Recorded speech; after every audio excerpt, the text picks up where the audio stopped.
মেট্রোপলিতানোর রাতটা শুরু থেকেই ছিল বার্সেলোনার এক ঝড়ের মহড়া। যেন তারা খেলতে নেমেছিল 2 গোলের ঋণ এক নিঃশ্বাসে শোধ করতে। আর সেই ঝড়ের প্রথম বিদ্যুৎ চমকালো ৪র্থ মিনিটেই। ফেরান তোরেসের বাড়ানো বলে অফসাইড ফাঁদ ভেঙে ঢুকে পড়লেন লামিন ইয়ামাল। ঠান্ডা মাথার ফিনিশ, মুসোর 2 পায়ের ফাঁক দিয়ে বল গেল জালে। আর বার্সেলোনার বিশ্বাসে কামব্যাকের স্বপ্ন।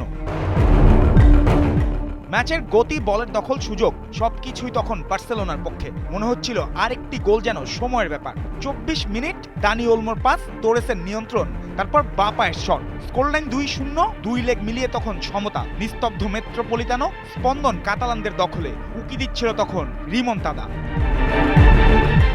কিন্তু রাতটা যে চ্যাম্পিয়ন্স লিগের, আর দুর্গটা রোজি ব্লাঙ্কোসদের। আধিপত্যের মাঝেই 31 মিনিটে খেলার গল্পটা হঠাৎ বাঁক নেয়। ডান দিক থেকে মার্কাস ইয়ন্তের পাস, আর বক্সে লুকমানের সহজ সমাপ্তি। খেলার স্রোতের বিপরীতে আসা এই এক আঘাতেই আবার এগিয়ে যায় আতলেতিকো। আর বার্সার সামনে ভারী হচ্ছে শেষ 4-এর চ্যালেঞ্জ। দ্বিতীয়ার্ধে সেই চ্যালেঞ্জ টপকাতে মরিয়া হয়ে ওঠে ফ্লিকের তরুণ সৈনিকরা। প্রায় 71% বলের দখল, আক্রমণের পর আক্রমণ, একের পর এক কড়া নাড়া। 55 মিনিটে ফেরান তোরেসের ভলি জালেও জড়িয়েছিল, কিন্তু ভিএআর এসে থামিয়ে দেয় উল্লাস। কারণটা অফসাইড। 65 মিনিটে ইয়ামালের জাদুকরি পায়ে তৈরি সুযোগ থেকেও দানি ওলমো লক্ষ্য খুঁজে পাননি। এদিকে মুসো তখন একের পর এক সেভ দিয়ে আতলেতিকোকে টিকিয়ে রেখেছেন। এবার গল্পের ক্লাইম্যাক্স। 77 মিনিটে আলেকজান্ডার সল্লতকে পেছন থেকে টেনে ধরে প্রথমে হলুদ কার্ড দেখেন এরিক গার্সিয়া। পরে মনিটরে চোখ রেখে সিদ্ধান্ত বদলান রেফারি, সরাসরি লাল কার্ড। 2 ম্যাচেই একই সময় 10 জনে পরিণত হলো কাতালানরা।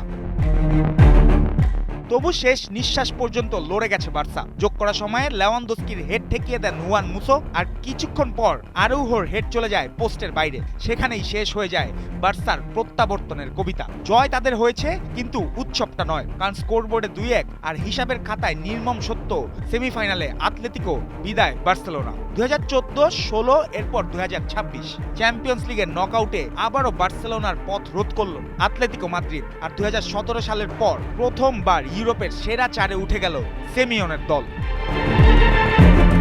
জুবায়ের নূর, 71।